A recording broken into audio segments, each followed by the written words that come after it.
पथरीली भूमि पर गिरा, जहां उसको बहुत मिट्टी न मिली और गहरी मिट्टी न मिलने के कारण जल्द उग आया, और जब सूर्य निकला तो जल गया और जल न पकड़ने के कारण सूख गया। एक कैटेगरी क्या है? कुछ भी कहाँ गिरा? पथरीली भूमि पर गिरा। है ना? ये स्केल 36 को पढ़ोगे तो क्या लिखा है? तुम्हारे हृदय जो पत्थर का है उसको बदल कर मैं क्या कर दूंगा? मांस का हृदय दूंगा। कि आपके हृदय मांस का है कि पत्थर का? बीज बोने वाला तो बीज बो रहा है, पर कोई बीज कहाँ गिरा? पथरीली भूमि में गिरा। और पथरीली भूमि में गिरा और मतलब पत्थर है, उसमें कितना 1-2 इंच मिट्टी है, ठीक है। अगर उसमें बीज लग गया तो जब सूर्योदय होगा तो पत्थर गर्म होगा, तो पौधा क्या होगा? मर जाएगा ना। समझ रहे बात? कभी कभी क्या होता है कि हमारा हृदय क्या है? पत्थर के समान है, पत्थर के समान है, और वहां मिट्टी न मिलने के कारण क्या हो गया? वो गहराई न मिलने के कारण जल तो गया।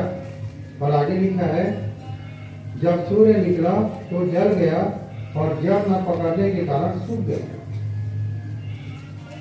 यहाँ लिखा है 16 पद में, वैसे ही जो पथरीली भूमि पर हो जाते हैं वे ये हैं जो वचन सुनकर तुरंत आनंद से ग्रहण कर लेते हैं, परंतु अपने भीतर जड़ न रखने के कारण वे थोड़े ही दिनों के लिए रहते हैं। इसके बाद जब वचन के कारण उन पर क्लेश और उपद्रव होता है तो वे तुरंत होकर ये है पथरीली भूमि। पथरीली भूमि के विषय में बोला, वैसे ही जो पथरीली भूमि पर बोए जाते हैं वे ये हैं जो वचन सुनकर तुरंत आनंद से ग्रहण कर लेते हैं। बहुत अच्छा लगा वचन, तुरंत ग्रहण कर लेते हैं, ठीक है। तुरंत परमेश्वर के वचन को ग्रहण कर लेते हैं, परंतु अपने भीतर जड़ न रखने के कारण वे थोड़े ही दिनों के लिए रहते हैं। जड़ न रखने के कारण कहने से वचन की गहराई नहीं हुआ उसके जीवन में, जो वचन का जो गंभीरता है उसके जीवन में नहीं रहा। जो वचन की गंभीरता आ जाएगा, आगे लिखा है इस क्लेश और उपद्रव होता है तो उसे ठोकर नहीं खाएगा। वचन के कारण क्लेश आता है, याद रखना। और क्लेश किसके द्वारा आता है? शैतान के द्वारा ही आता है।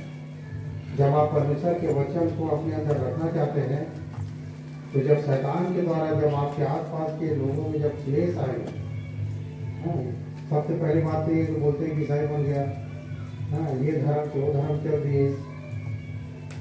कई लोग अभी भी डर डर के प्रभु के वचन को सुनते हैं। मैं तो बोलता हूँ कि डरपोकों का भाग कहाँ है? यदि आप डरते हैं तो मत आओ, तो कैसे भी आपकी भूल जाने वाले। किस चीज से आप डरते हो? किस चीज की डर है आपको? बताओ।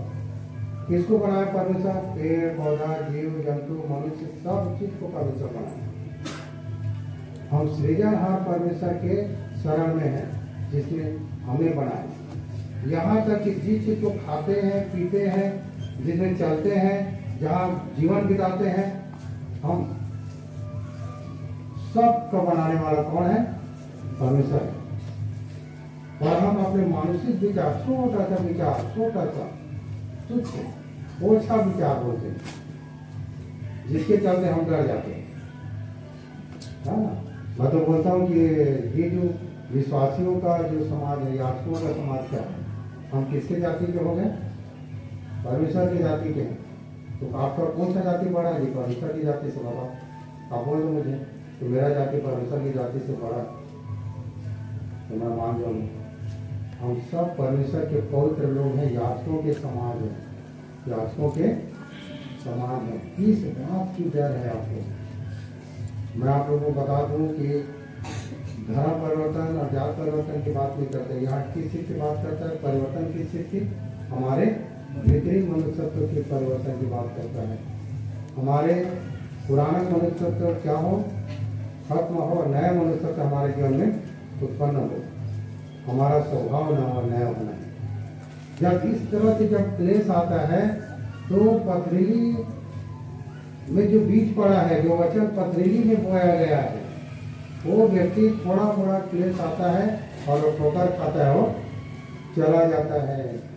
अब आप लोग देख लो कि आप पथरीली हो क्या? ये थोड़ा भी क्लेश आता है आप डर डर के चल रहे हो, है ना? आपको कैसे चलना चाहिए? बड़े निडर होकर, है ना? हमारा बुलाने वाला कौन? परमेश्वर। हमारा चुनाव करने वाला कौन? परमेश्वर। जब उसने बुला लिया है हमें, जब जिसने बुला लिया वो नहीं डरता है और हम डरते हैं।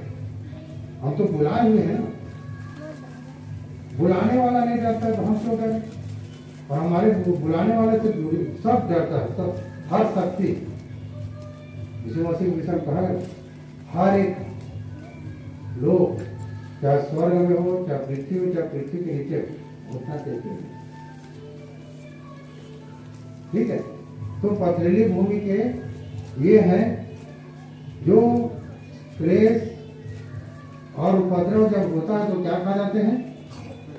ठोकर खाते हैं। ठीक है, उसके बाद में लिखा है 7 पद।